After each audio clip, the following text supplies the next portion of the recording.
Jonathan Adler is a professor of law and director of the Berg Center for Environmental Law at Case Western Reserve University. He's senior fellow at the Property and Environment Research Center in Bozeman, Montana, a member of the Cato Institute's Supreme Court Review Advisory Board, and is formerly the director of environmental studies at the Competitive Enterprise Institute. Professor Adler is a regular contributor to the legal blog The Volokh Conspiracy and is a member of the American Law Institute. He received his JD from George Mason University. We'll ask Professor Wheeler to start his presentation first, followed by Professor Adler. Q&A will follow after the speakers have given their initial presentations, and I'll pose student questions that we receive. Thank you for taking time to speak with us. Okay, thanks, Jordan. It's good to be with you all, even if just virtually. It'd be nice to be back in Texas. I prepared a handout, two-page handout, which is pretty dense and arithmetically daunting, chilling, I guess is the right word. It's in the chat box. If you want to print it out, you can do so. I'm not going to put it up on the screen though, because there's an awful lot of numbers. But I'll summarize the high points. And I broke the handout into two, just to look at the numbers, because the program description talked about there's a little controversy about how extensive has been the Trump impact on the Court of Appeals, however, on the federal courts generally, however one measures that. And then something about the process. So turning to the numbers first, and these numbers are as of September 8th of the fourth year of the presidencies of presidents going back to the the Kennedy-Johnson administration, 61 to 64.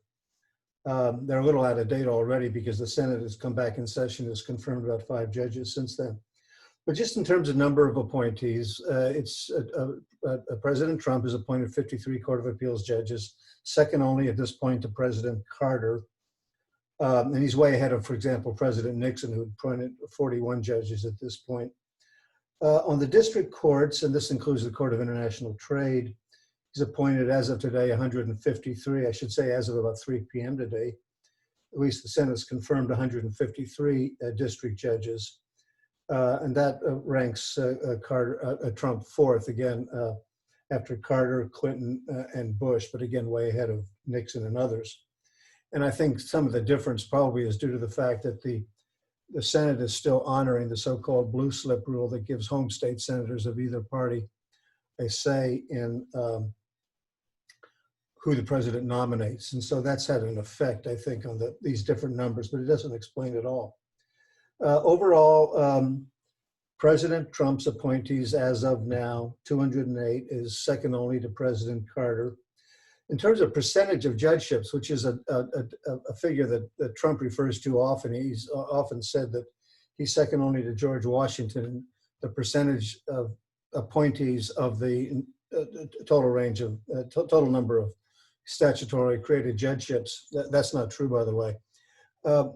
He comes in fourth right now, behind Carter and Bush, and behind Carter and Bush, and he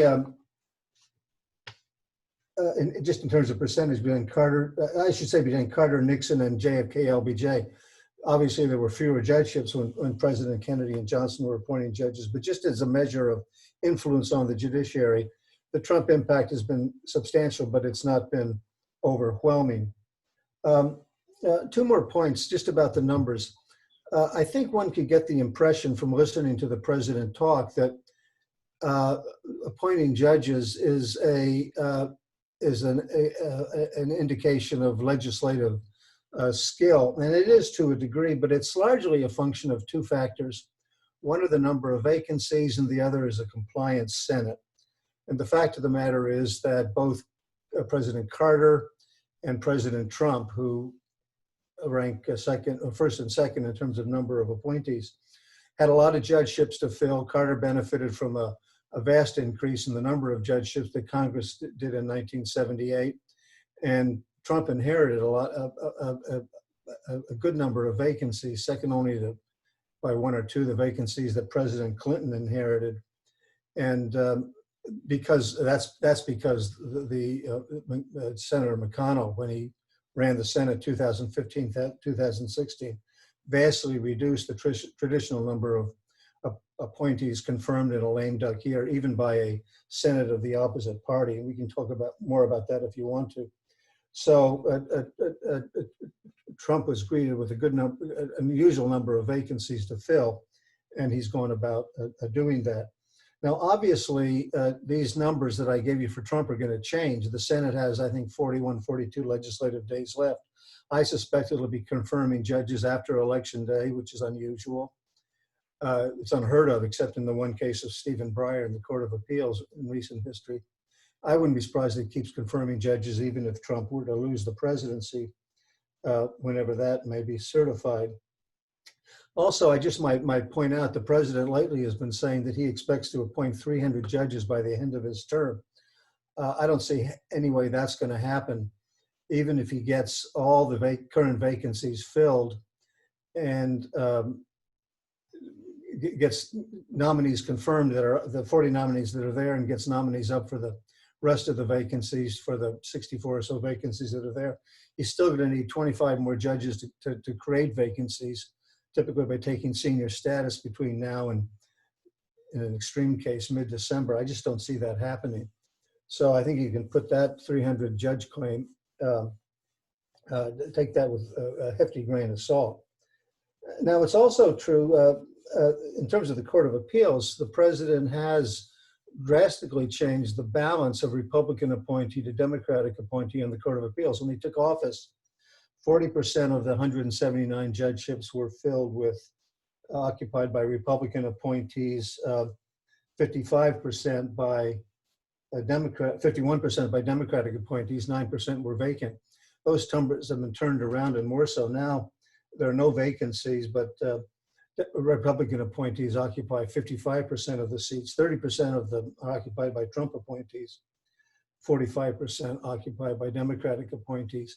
When he took office, 4 courts of appeals had Republican appointee majorities, 5th, 6th, 7th, and 8th. Now the 2nd, the 3rd, and the 11th Circuit Court of Appeals are added to that list. Now there's a caveat about these data, obviously, and that is that we're talking about judges in active status, and the great majority of Court of Appeals decisions are made, Professor Adler knows, by 3-judge panels, which are randomly drawn from active judges, from senior judges, from visiting judges, including district judges. So just because you know that there's a majority of Republican appointees among the active judgeships, that's no sure sign that you're going to get a similar reflection in the 3-judge panel drawn randomly. On the 8th Circuit Court of Appeals, which has 10 Republican appointees and 1 Democratic appointee, you're going to get a different outcome, I would expect, a random draw, than you would on the court, in which it's more evenly balanced. And obviously, Republican or Democratic appointment does not dictate, does not indicate for sure how a judge is going to decide any particular case, although about the best predictor we have of judicial decisions in the aggregate is the party of the appointed president. Now, in terms of process, that's the other way to look at the current situation. And the program announcement asked the question, why are confirmation hearings increasingly contentious? And I think you can ask a broader question, why is the whole process increasingly contentious? The why is a long discussion, but there's no doubt that the process has become increasingly contentious. Let me give you a little historical, a long look back. 100 years ago, on June 30th, 1921, President Harding nominated William Howard Taft, former president, to be Chief Justice of the United States. The Senate confirmed him about 2 hours later. Think about that happening today. Even 50 years ago, during the administrations of Lyndon Johnson and Richard Nixon, 2 presidents who were basically driven out of office, one by the near certainty of legislative defeat, the other by the threat of legislative removal, their confirmation rates were in the 96, 95% range. And it was taking roughly 2 or 3 weeks to confirm judges from nomination to confirmation. So we're not talking about just a few differences. We're really on almost a different planet than this whole process was 50 years ago, even maybe 40 or even 35 years ago. It's changed drastically. I'll say a little bit about my view of why that's the case later, but let me give you some figures that make it pretty clear that it is. Figures, I think, which illustrate in terms of the Trump administration two things. One is the increased contentiousness of the process. And secondly, and you see this a little bit in the comparative data on the number of judges appointed by the Trump administration, but you also see it in the process, a commitment on the part of the administration and the Senate to fill the Court of Appeals and pay secondary attention to the district courts. And there are reasons for that, and we can talk about if that's a good thing. I think if you're a small business person in Lubbock, Texas, and can't get a hearing on a patent suit, you may have a different view of the emphasis on the Court of Appeals than you might have if you're someone's situated somewhat differently. So in terms of process, we can see this tendency that I mentioned in several ways. You'll notice in terms of in the handout, the number of circuit vacancies, Court of Appeals vacancies, for example, has been reduced by 100%. There aren't any. Trump inherited 17, there are none now. The number of district vacancies has gone down from, I think the figures are, by my sheet, 86 district vacancies inherited. It's down now to 66 as of today. That's a drop of 23%. Nothing like the drop in the number of vacancies in the courts of appeals. In terms of the confirmation rate, the percentage of confirmations to nominations, those figures have been going down steadily since, well, I think you can date it probably from the second part of the Clinton administration, maybe earlier. On the handout, I show, for example, President Reagan got 94% of his district appointees confirmed at this point. That figure dropped to 80% for President Obama, and they went down steadily for the presidents in between. First President Bush was a bit of an aberration if you're looking at the handout. So confirmation rates have generally, for the courts of appeals, have stayed in the 70%, 60% range. For President Trump, it's gone up to 96%. 96% of President Trump's circuit nominees have been confirmed by the Senate, which is a much higher percent than his recent predecessors.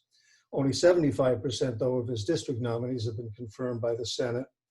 And that's a continuation of a process that went from as I said, 94% for Reagan down to 80% for Obama, and now it's at 75% for Trump. We can also just look at the median days from nomination to confirmation. And again, the handout will suggest for the Court of Appeals, Reagan's nominees at this point were going to confirmation 26 median days. For Trump, for Obama, it was 226. For Trump, it dropped down to 136. Again, illustrating the Senate's laser-like preoccupation in appointing judges to the Court of Appeals. By contrast, the median days for district judge confirmation, for Reagan's appointees, it was 27 days. For Trump's appointees, 238 days. And there are some variations within there depending on the Senate, the composition of the Senate and the state of the vacancy in question. We've also seen what used to be just a normal, voice vote to confirm almost any judges. That was the practice as recently as President Clinton, but that is, as the handout will show, that has gone down drastically. 93% of Clinton's Court of Appeals nominees were confirmed by voice vote. Just the Senate said either a voice vote or move for unanimous consent, and there was no dissent. None of President Trump's appointees were confirmed by voice vote. 7% of Clinton's Court of Appeals nominees had 25 or more negative votes. For President Trump, that figure is 81%. The figures on the district court side are not quite as dramatic, but we've seen the same thing. Increased contentiousness, less reliance on voice votes, greater number of 25 or more negative votes, which is a figure I use just as an indication of not just a few stray people who don't like the judge, but a concerted effort, typically by the minority party in the Senate, to express displeasure.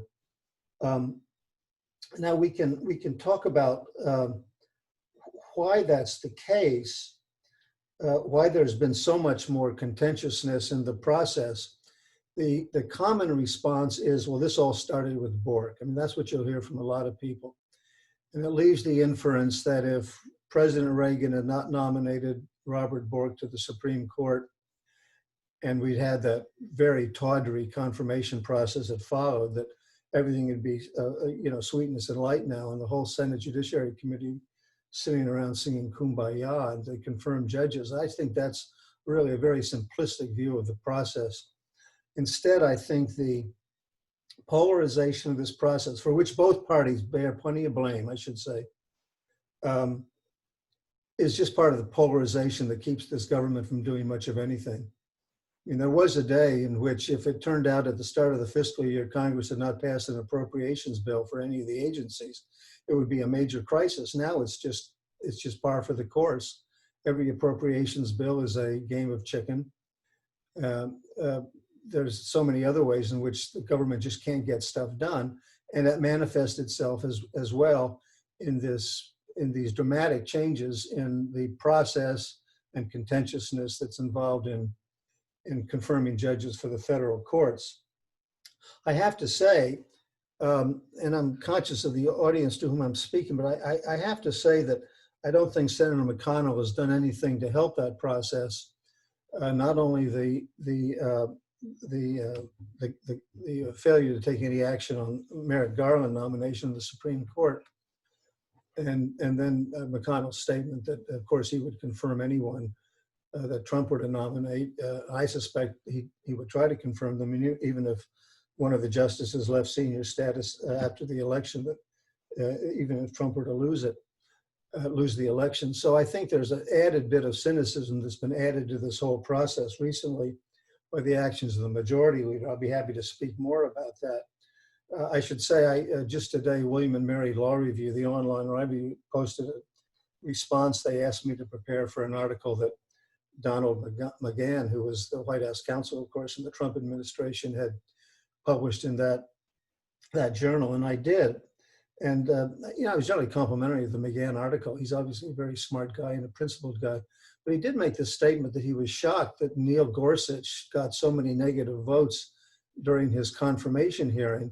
And I thought that had to be a bit of tongue-in-cheek, because quite obviously there's a reaction to what went on before the Gorsuch nomination. And I think that that action on the part of McConnell, which perhaps Schumer may have done were he majority leader as well. I can't say that, I can't rule that out. But I think the well is just getting increasingly poisoned, and it's not heading us to a good place. In the longer term, just to wrap up, in the few minutes I have left in the time allotted, I certainly would say the Federalist Society and the administration deserve an awful lot of congratulations for a very effective effort to put on the federal courts, in particular the Court of Appeals, nominees who by most any standard are firmly well qualified in terms of the typical indications of law school attended, law review, on law firm associated with law school teaching. I mean, I really don't think you can argue with the credentials of the administration's appointees. There are a few outliers, but there are with every administration. They are, quite conservative, but nobody's denied that, and that's just part of the process. I do, however, keep in mind an admonition from one of my old bosses, Chief Justice Rehnquist, who was echoing, I think without knowing it, some observations of a Yale political scientist, Robert Dahl, in 1957. Both of them said independently that the federal judiciary needs to have a popular imprint. And Rehnquist's point was because people were calling for the hide of a Carter appointee in New York who'd said some very dumb things about the police and said he ought to be impeached. And Rehnquist, without mentioning the judge to head that off, said, there's a right way and a wrong way of going about it, putting the popular imprint on the federal judiciary. The wrong way is to impeach judges whose decisions you don't like. The right way is through the presidential election process. which presidents are elected, senators are elected, and presumably they reflect a certain lawmaking majority, and that disposition is reflected, among other things, in their nominations to the federal bench. We have in the Trump administration appointees, I think this is pretty clear. So we say a questionable popular mandate for appointing very conservative judges to the courts, especially the Court of Appeals. Because of the 2016 election, I don't have to go into all the details about why that reflected less than a popular mandate for the election of President Trump. I don't deny the legitimacy of the election whatsoever, but I think the popular vote tells you something about the degree to which there was, as I say, a popular mandate for the administration, including its judicial appointment strategy. And what worries me is that, and this is sort of the same thing we saw with the Warren Court. Warren Court was well ahead out of its the popular sentiment at the time, and there were repercussions to that. Agree or not agree with the Warren Court's decisions, quite clearly it was skating on pretty thin ice, and we saw a lot of reaction to it. And I just, and of course the most obvious example of that is the New Deal Court, the court in the 1930s, in which a group of judges who were fairly well out of step with what the people wanted in the 1930s were kept on holding it back. That led to the fiasco of Roosevelt's court packing plan. But I think it put the whole judiciary in a bad place, which was salvaged only by the willingness of the Chief Justice and Justice Roberts to change the direction of the court's jurisprudence and bring the court back from what could have been a serious crisis of legitimacy. Well, I've given you a lot of numbers. I've given you some views that you may or may not agree with, and I'd be happy to look forward to listening to Professor Adler, and then I'll try to answer any questions he or any of the others that you may have. So thank you.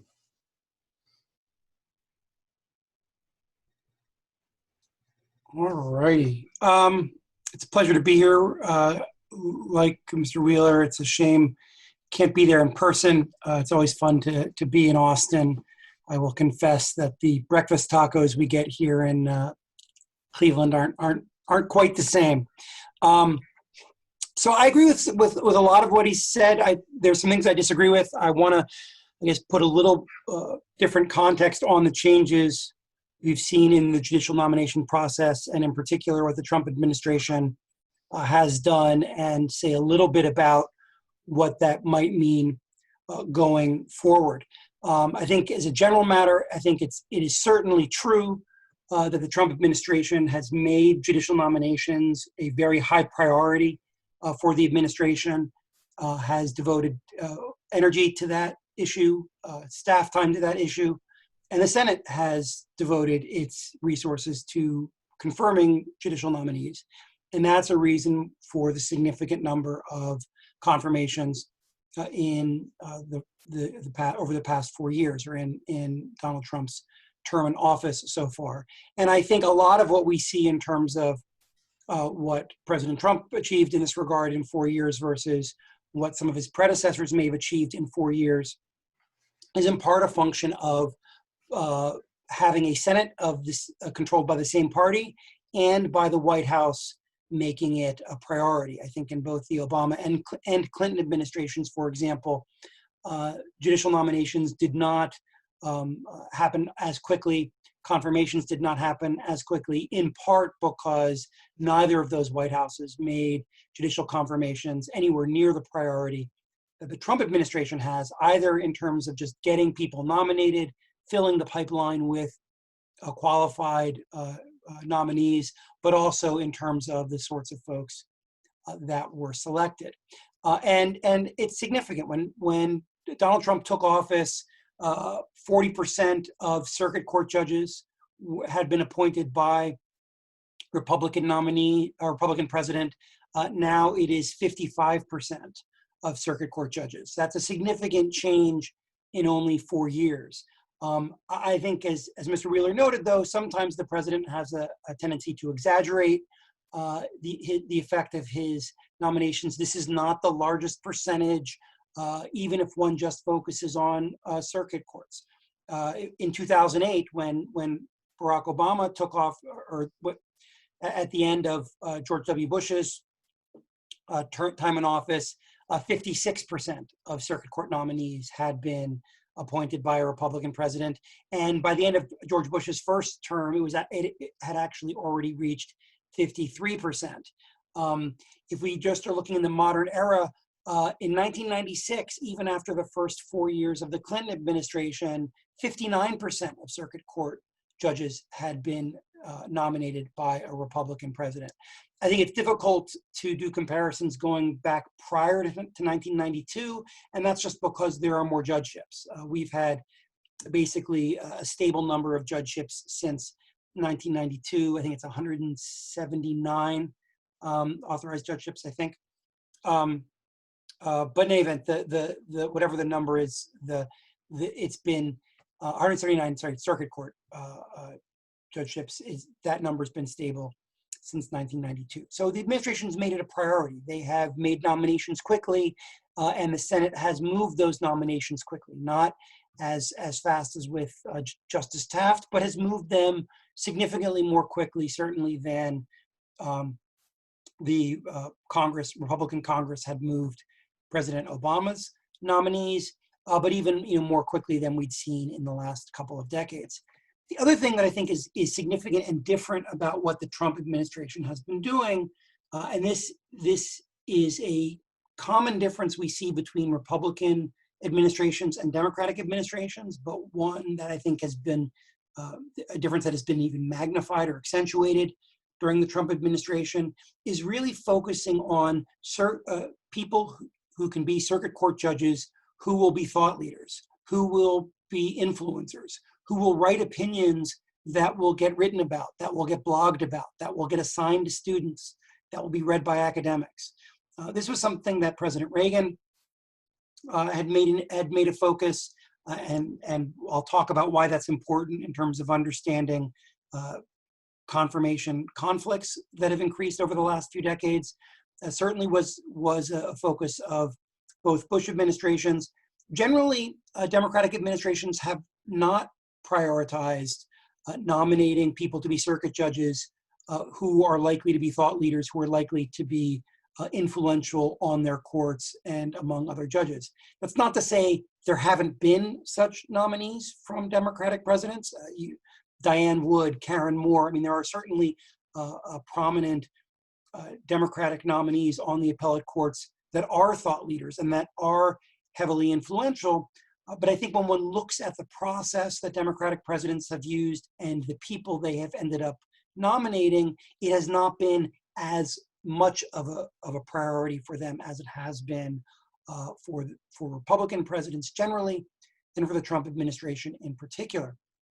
One of the things that's meant is that the Trump administration has actually nominated more academics than we usually see for circuit court positions. And as an academic, I am very much in favor of that tendency. But when you think about people like Joan Larson and Amy Barrett, David Strauss, folks that were in the Allison Ide, folks that were in the academy, and the number of folks that were in the academy that are now on the courts is symbolic of the fact that the folks in the White House vetting potential nominees for circuit courts, at least, and selecting them have really wanted folks that aren't just a vote on a circuit court, but people that are going to write the sorts of opinions that will garner attention and that will influence the shape of the law. Work by Adam Feldman has shown that Trump has also nominated a higher percentage of people without prior judicial experience than has been common. A lot of state solicitors general, for example, have been nominated. A lot of prominent appellate attorneys have been nominated. And again, we've seen some of these sorts of nominations before, but in terms of the overall tendency, you see fewer people that were sitting state court judges, sitting district court judges being elevated to the circuit courts, fewer district court nominees that were state court judges. The Trump administration has cast a broader net in terms of its folks that it is nominating and is not focused as much on prior judicial experience. In terms of some other things that are different between the Trump administration and prior administrations, folks have pointed out that the Trump administration has prioritized judicial philosophy above other characteristics. They've prioritized that over satisfying home state Senate delegations, especially with circuit court nominees. They have prioritized that over diversity. And while the percentage of Trump's judicial nominees that are women is slightly higher than his Republican predecessors, when it comes to racial and ethnic diversity, as some groups have pointed out, there has not been much diversity among Trump's nominees. A lot's been said about the quality of these nominees. A handful of Trump's nominees have received not qualified ratings from the American Bar Association.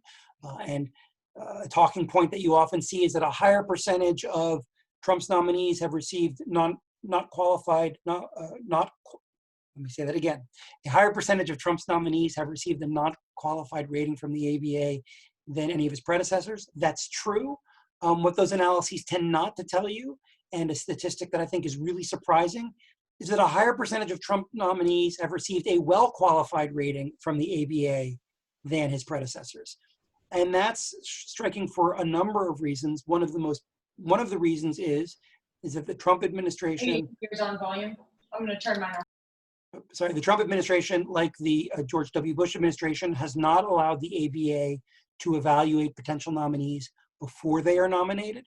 And that's important because, for example, in the Obama administration, some of the people that the Obama administration was thinking of nominating, their names were given to the ABA. The ABA came back and said, we're going to give this person a not qualified rating. And the Obama administration decided not to nominate those folks. In most of these cases, these are district court nominees that are heavily supported by the home state delegation. And allowing the ABA to vet those nominees prior to their nomination is a way for the White House to essentially push back against senators trying to get their buddies put on the district courts. The Trump administration doesn't allow that process ahead of time, and so people that the Trump administration may think are perfectly well qualified, if the ABA disagrees, that information doesn't come out until after the folks have been nominated. It's also the case there, I think there are either 3 or 4 academic studies now that do show that the ABA does tend to evaluate the nominees of Republican presidents less favorably than those of Democratic presidents. It appears this is primarily with those that would be identified as socially conservative. And that's another reason why the fact that a higher percentage of Trump's nominees have received well-qualified ratings than the nominees of his predecessors is somewhat surprising, because the research that's been done suggests that conservative nominees tend to be rated less favorably. One thing I should just note, there is one study that actually asks whether or not ABA evaluations are probative of anything. Some researchers looked at whether or not ABA ratings correlate with things like reversal. So do lower rated district court judges get reversed at a higher rate than higher rated district court judges? And the research on that has not found any such effect. So that's a reason why we might not be so sure that the ABA ratings matter all that much. The most significant aspects of Trump's nominees, I think, have been at the circuit court level. That's where judges are making broader legal judgments as opposed to conducting trials and dealing with the issues that district courts deal with. The White House has been far more focused and on circuit court nominees than district court nominees. When it comes to district court nominees, as has been traditional, the White House is much more willing to sit down and negotiate with home state delegations. So here in Ohio, I serve on, or have for the last 2 years, served on a commission put together by Senators Brown and Portman that evaluates potential district court nominees. And the nature of that commission is that any individual that the commission approves of, both senators commit to support, and President Trump, like his predecessors, has only nominated individuals for district court seats out of Ohio that have gone through that commission process. We've also seen the Trump administration negotiate deals for district court nominations in states with Democratic Senate delegations. So we've seen in Illinois, in particular in Hawaii, Senator Hirono may seem very hostile to Trump's judicial nominees in the Judiciary Committee hearings, but when it came time to ensure that Hawaii would get some seats filled, her office was happy to sit down and negotiate. And if you look at what states have gotten nominations and what states have not, the determining factor is really whether those Senate delegations have wanted to negotiate with the Trump administration over how to fill those vacancies. In terms of the Trump administration making circuit courts so much more of a priority, one reason they've been able to do this is certainly the fact that there is a Senate that is controlled by the Republican Party and has a Senate Majority Leader, someone who really cares about judicial nominations and thinks they are important. And that has made it easier for the Trump administration to get the sorts of judges that it wants confirmed. I also think that the elimination of or reduction in procedural obstacles that the minority may be able to put up has also facilitated this. Although I should note that the sort of obstruction that we saw of both Bush and Obama nominees in terms of filibusters was not something that was part of a historical norm. It was actually an anomaly. Prior to 2003, there had only been 8 filings for cloture votes for judicial nominees of any sort on any court ever. And the only time that a nominee had been blocked by filibuster was in the case of Abe Fortas for his elevation to Chief Justice, and it's not even clear that he had majority support. But the fact that there is no filibuster anymore means that the Trump administration knows right off the bat that if a potential judicial nominee, especially for a circuit court, has 51 votes, they're fine.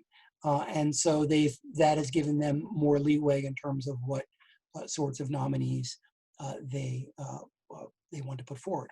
In terms of how we got to the point where we would even have to worry about filibusters for judicial nominees, especially for lower courts, my take on this, I think, is a little bit different than Mr. Wheeler's. I think that when you look at the history of this, as he noted, despite the Fortas fight, despite the fights over Hainsworth and Carswell in the Nixon administration, despite a couple targeted fights against specific nominees, like the efforts against William Rehnquist, both when he was nominated as Associate Justice and nominated to be Chief Justice, the bulk of the judicial nomination process was not contentious. There were occasional isolated fights. In the 1970s, the NRA tried to stop the confirmation of Abner Mikva, who had been a congressman, who had been a big supporter of gun control, and the NRA tried unsuccessfully to stop him.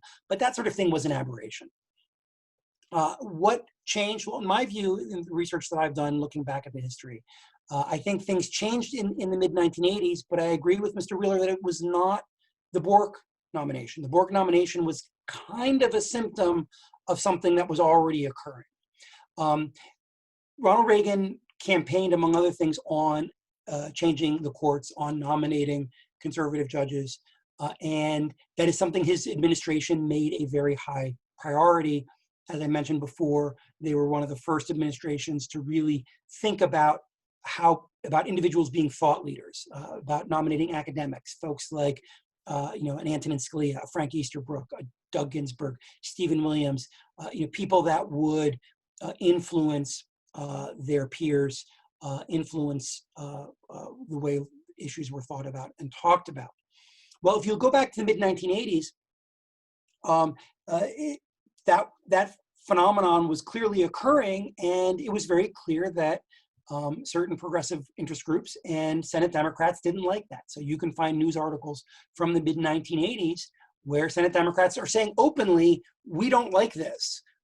We don't like the sorts of folks that are getting nominated, and we are going to try and find ways to stop them. And we are going to try and find And so in 1985, for example, the Washington Post reported on the development of a strategy to try and dig deeper into the background of nominees to find ways of disqualifying them or to slow them down.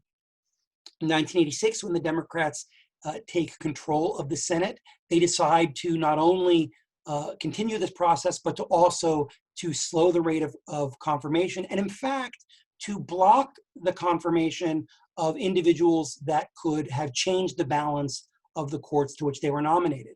So a woman named Judith Hope would have been the pivotal vote on the US Court of Appeals for the DC Circuit. She's nominated early in 1988. She never gets a hearing, never gets a vote. Pam Reimer was going to be a pivotal seat on the Ninth Circuit Court of Appeals. She is nominated in 1988, never gets a hearing, never gets a vote. And the news stories of the time make very clear and very explicit, the whole point was to try and hold these seats open in the hope that Michael Dukakis would beat George Bush in the 1988 election, and those seats could be filled by Democratic nominees. Of course, that's not what happened. George Bush gets elected. Pam Reimer gets renominated. Judith Hope had made the mistake, apparently, of supporting Bob Dole in the primaries, so she doesn't get renominated, which is why we tend to forget about her. But the same thing happens in 1991 and 1992 with quite a few nominees. The one that I think is most egregious is Lillian Bevere. Some of you may be familiar with her work. Professor Bevere was the first woman to be a full professor at the University of Virginia School of Law, a path-breaking academic and constitutional law scholar, nominated to the US Court of Appeals for the Fourth Circuit to a seat that had never been filled before. She's nominated in 1991. Her nomination sits for over a year without a hearing, let alone a vote, and again, explicitly for the purpose of holding that seat open and denying confirmation to someone who was clearly a potential Supreme Court nominee if she were to be confirmed to that court. After the 1992 election, Bill Clinton becomes president. Once the Republicans retake the Senate, once the Republicans retake the Senate, they're angry and they remember this. And senators hold grudges. Senators remember these sorts of things. And once Republicans had the opportunity to engage in payback, they did. And kind of like two little kids sitting in the back of a car on a road trip hitting each other, when payback isn't just do what the other guy did, payback's give it a little extra. And that's certainly what happened when Republicans had the opportunity to both slow down the confirmation of Clinton nominees as well as to give them a harder time. And so, for example, Elena Kagan was initially nominated to the US Court of Appeals for the DC Circuit, and her nomination never goes through because Republicans are keeping her back as payback for what had been done to a guy named John Roberts in 1992. Who had been nominated and whose nomination had not been acted upon. This cycle this essentially became a cycle of tit for tat, but not really tit for tat. It's really tit plus one. It's not just it's not reciprocal retaliation. It's escalating retaliation. And so what the Republicans did to the Democrats then did back to George W. Bush, but escalating. So, for example, beginning in 2003, there's a Republican Senate, Republican president. The Democrats can't use committee control or majority control to slow down nominations. So what is done? They begin filibustering. And so Miguel Estrada becomes the first judicial nominee with clear bipartisan majority support to be denied confirmation with a filibuster. It had never been done before. There had only been 8 requested cloture votes, or eight nominations for which there had been cloture votes requested prior to that.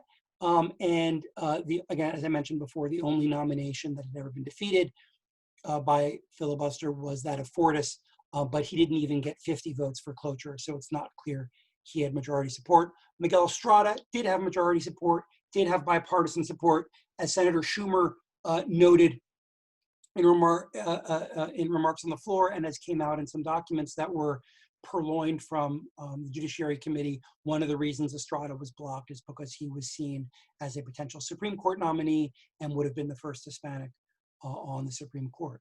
And so when you talk to senators and you talk to Senate staff, right, yeah, people will mention Bork, but especially senators that have been there a while, and they talk about why there was payback, why when Republicans took the Senate, they sat on as many Obama nominees as they could. And they'll talk about what was done to Miguel Estrada. They will talk about what was done to other nominees that had to be withdrawn in the Bush administration. They will talk about what was done for those that were there long enough, what was done to folks like Lillian Bevere. And in the case of one former senator, Jeff Sessions, when he was in the Senate, he could talk about what was done to him and the fact that his nomination had been voted down when he had been nominated to a district court. It's worth noting that during the Obama administration, Senate Republicans made clear that the only reasons that they were going to filibuster any of Obama's judicial nominees was because it had been done to Republican nominees, and they were not going to relinquish using the filibuster unless there was an agreement to get rid of it all together for nominations. There was no such agreement. And so after Republicans had used the filibuster to prevent the confirmation of the exact same number of circuit court nominees as had been blocked by filibuster by George W. Bush, Harry Reid used a procedural maneuver to eliminate the filibuster for nominations. And that is why it's now a clear majority vote for judicial confirmations.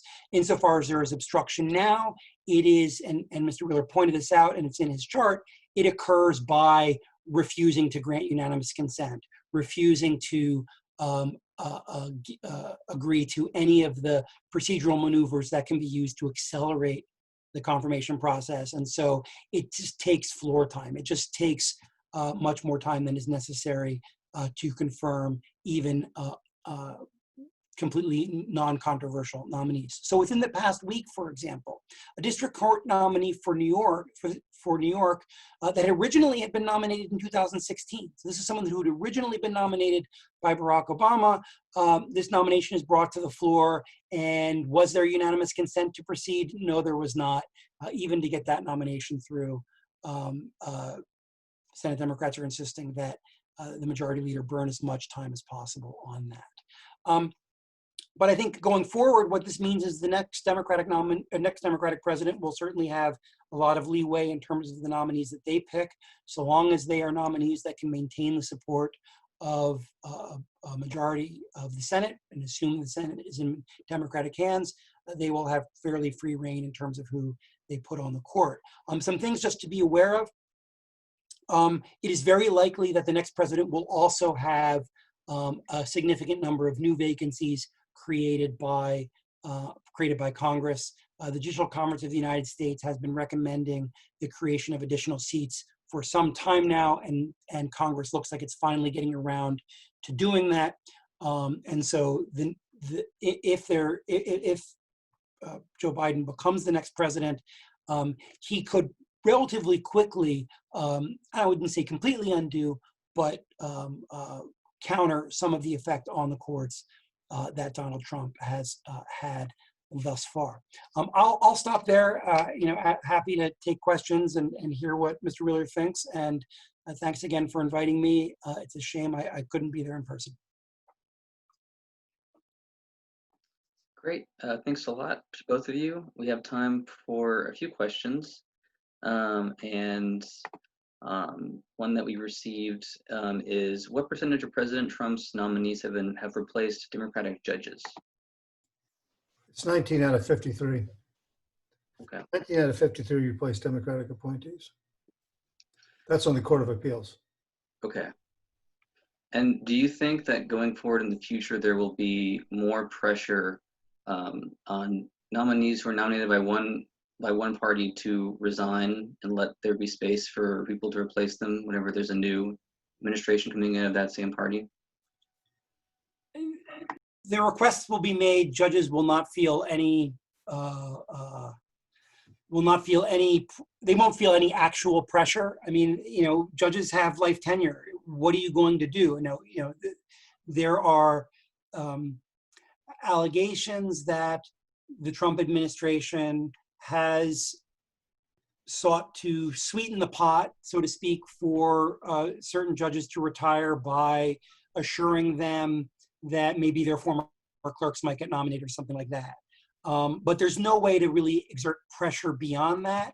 And I would note there are a handful of Republican circuit court judges who are well into the age range where they are eligible for senior status, who have not taken senior status, and who it's very clear are not taking senior status because they do not like Donald Trump and do not want him to name their successor. I think it's also true that there was a decent number of judges, and I've heard this from judges, who were very wary of Donald Trump, but who were actually reassured by the sorts of people that he nominated. And judges that were used to more traditional types of Republican presidents didn't know what to think of Trump, but once they saw a fairly consistent pattern in the sorts of folks that he was nominating, I think that led to some additional retirements that didn't happen initially. I would assume if Biden's elected, you will get a decent number of Democratic nominees taking senior status, but that will be because they want to be replaced by nominees of a Democratic president, not because there's any meaningful pressure. There are about 40, Mike, I think there's about 30 Republican judges who are eligible for senior status who haven't taken them. Some of them, as Professor Adler said, are well up in their years. Polly Newman on the Court of Appeals for the Federal Circuit, for example, or one are well on the First Circuit. But I think he's right that they don't particularly like the pressure, and some of them just, they're type A types and they don't want to leave the bench unless they have to. I think there's about 40 Democratic appointees who are eligible for senior status. I think there will be a rush to the rule of 80 when, if and when Biden wins the election. But to the degree those reports are true of Senator Sessions and others calling around urging people to step down, it's fairly unseemly. It's probably not the first time it's ever happened, I should add.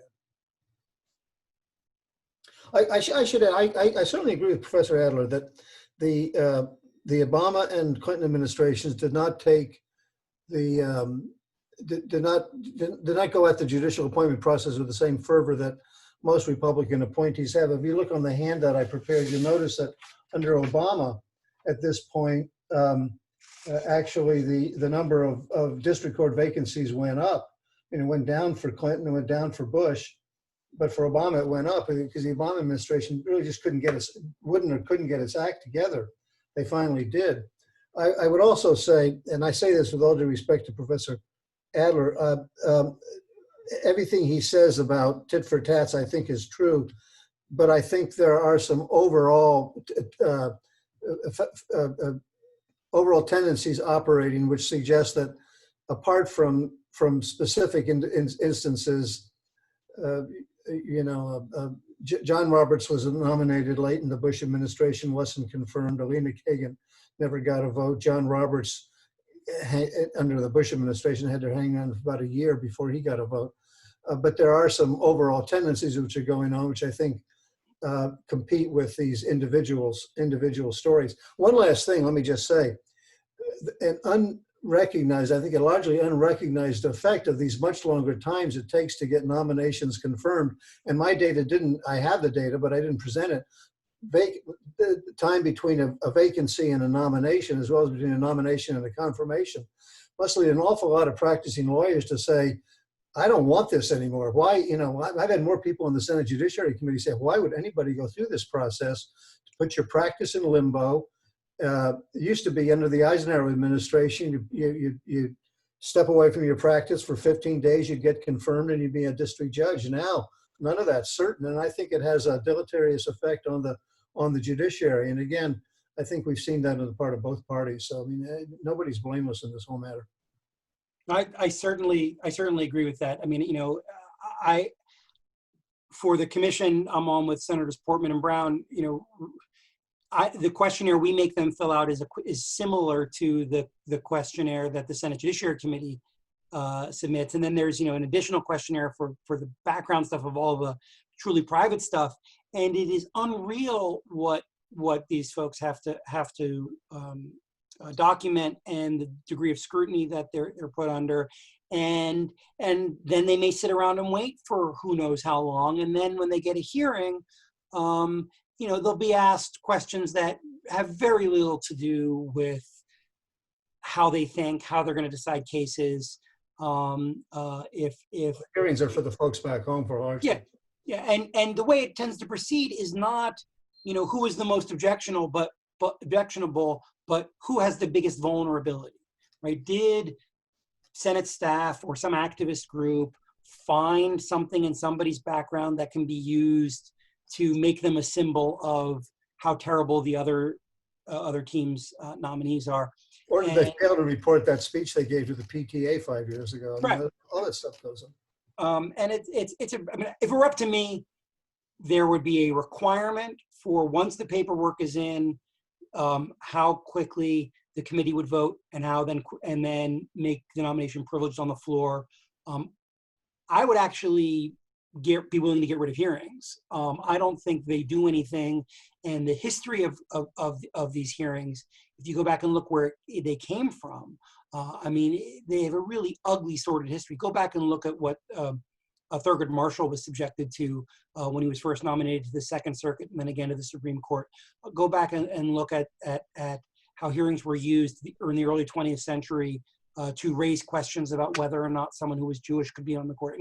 The whole history of hearings has never been about providing something positive to the process. So I know it's a very idiosyncratic view, but unless the Senate's going to take them more seriously. There's a little recognized article by Michael Schenkman in the Arkansas Law Review of maybe 10 years ago, which I commend to everyone, which takes that same view that you take the Court of Appeals nominations, they're inherently ideological, and that's one track. And then you look at the district nominations, and they ought to go on a different track to get them back to what they once were, which was basically a ministerial approval of nominees of the White House, because they won the White House. They get to appoint judges, and unless somebody, has two heads, you go ahead and confirm them. And that was the view, and it was certainly the view largely during the Reagan administration. I think most people think Reagan's appointees, by and large, were a pretty good bunch of people, effective judges. And I think we are doing real damage to the federal judiciary by this process, which has grown up as it's grown up, and we can all debate just exactly what caused it, multiple causes, but we're not in a good spot right now. There's no doubt about that. One last question. President Trump yesterday added more people to his Supreme Court list here in the Fifth Circuit. I think we added Judge Duncan, Judge Ho, and then on the Ninth Circuit, Judge Van Dyke is a native Texan. Of course, Senator Cruz, an interesting selection.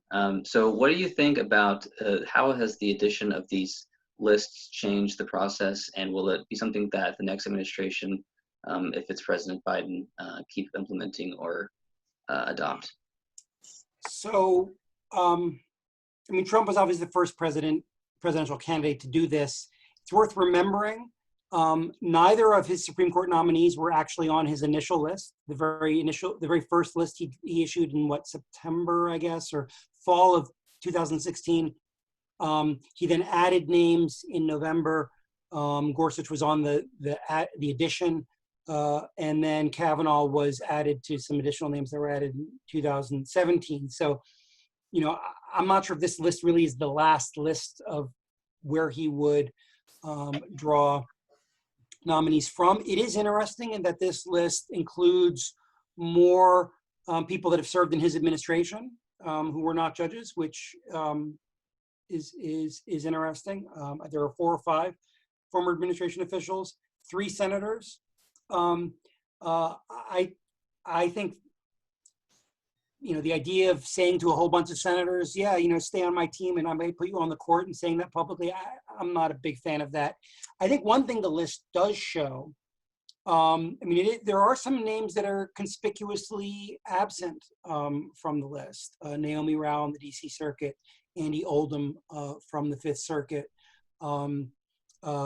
Justin Walker, who on the DC Circuit, who's clearly a favorite of the Senate Majority Leader, Daniel Bress or Patrick Bumate on the Ninth Circuit. And there is speculation about what these omissions indicate. My own view is that when you look at who's on the list and who isn't, the administration's newest list is designed to appeal primarily to social conservatives. Some social conservatives have been critical of some of his nominees. Senator Hawley, who was on his list, was very critical of Judge Rao and threatened to oppose her when she was nominated to the DC Circuit. He and some others have been critical of Justice Gorsuch for his vote in the Bostock case.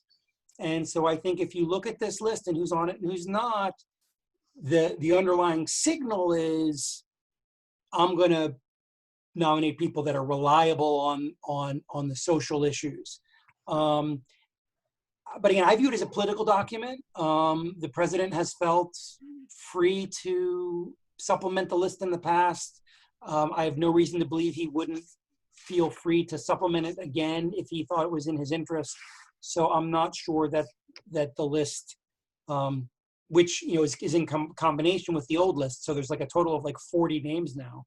I'm not sure it really tells us all that much about who the next nominee would be if President Trump were reelected, and if he were to have the opportunity to. My first reaction to this list, the first one that came out, was it's a little unseemly, basically to tell a judge, okay, now you're in probationary period, and if you perform well on the court, I'm going to put you on the Supreme Court. I just thought that was unseemly. On the other hand, second of 3 points. On the other hand, most people know who's sort of in the ball game for a Supreme Court appointment. So these things don't come as a great surprise. I thought this last list, though, was basically an election document. It was an appeal to the Cotton supporters, and I'm tempted to say, why would you have on the Supreme Court list somebody whose father assassinated a president? But that would be a nasty statement about President Trump, so I won't say it. But I just think it's just a way to appeal to different constituencies. And I must say, I suspect if you asked Donald Trump in the truth serum who these people are, he wouldn't know half of them anyway. I certainly agree with that. The president, I don't think, knows much about the individuals. One thing I was also about the list is, through most of the administration and through the 2 Supreme Court nominations of President Trump, Don McGahn was really running the show in the White House. Judicial nominations were a very high priority for him. Administrative law and judicial nominees' views of administrative law in particular was a very high priority. That in part explains why Gorsuch and Kavanaugh were the nominees to the Supreme Court. It explains why some of the folks that got lower court nominations got them. You don't see that administrative law emphasis in the newer list. We both agree that it's a fairly political document, but insofar as there's a common theme in who's on it, it's not people that have written opinions questioning the administrative state. It's folks that in opinions or otherwise have said things or taken actions that make the administration believe that they will be reliable on social issues. Well, we're out of time, but Professor Adler, Professor Wheeler, thanks a lot for spending your Thursday evenings with us. We really appreciated the discussion. Really quickly, I want to promote again our event we're having on Monday, discussing the court's recent DACA decision. For that event, it's a lunch event, and there will be DoorDash vouchers for people that sign up, the first 50 people that sign up. The forum closes on Sunday night at 11:59. It's now open, so please sign up for that. Additionally, be sure and follow our Facebook, Twitter, social media outlets for future events that are coming up this semester. There's a lot on our plate going on during these strange digital times. But again, thanks both to our speakers, and for those who are sticking around for the happy hour, we'll see you at 7. Thank you both. Thank you. Take care.